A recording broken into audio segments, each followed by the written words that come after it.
जिल्ह्यामध्ये धर्मांतराचा मुद्दा ऐरणीवर आला असता मोखाड्या तालुक्यातील अतिशय ग्रामीण भागामध्ये कोशिमशेत या गावामध्ये धर्मांतराचा जो डाव इथल्या ग्रामस्थांनी उधळवण्याचा प्रयत्न केलेला आहे। आता माझ्या समोर इथं बघतायत तर हे धर्मांतर करण्यासाठी आलेले आहेत। कुठून आलेत काय आले ते गावकऱ्यांना आम्ही विचारलं। समावेत आमच्या पोलीस कर्मचारी पण आहेत। यांच्यावरती कठोर गुन्हे दाखल होऊन कठोर कारवाई करावी अशी मागणी इथले समस्त ग्रामस्थ करत आहेत।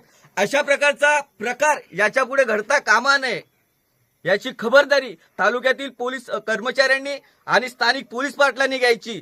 सगळ्या ग्रामस्थांच्या वतीने मी त्यांना विनंती करतोय का यांना तात्काळ यांना पोलीस स्टेशनला घ्या, यांच्यावरती कारवाई करा आणि यांच्यावरती गुन्हे दाखल करा, जेणेकरून आज पालघर जिल्ह्यामध्ये ठिकठिकाणी डहाणू तलासरी अशा ग्रामीण भागामध्ये यांचे हे बीव आहेत हे फोपावलेले आहेत। चला।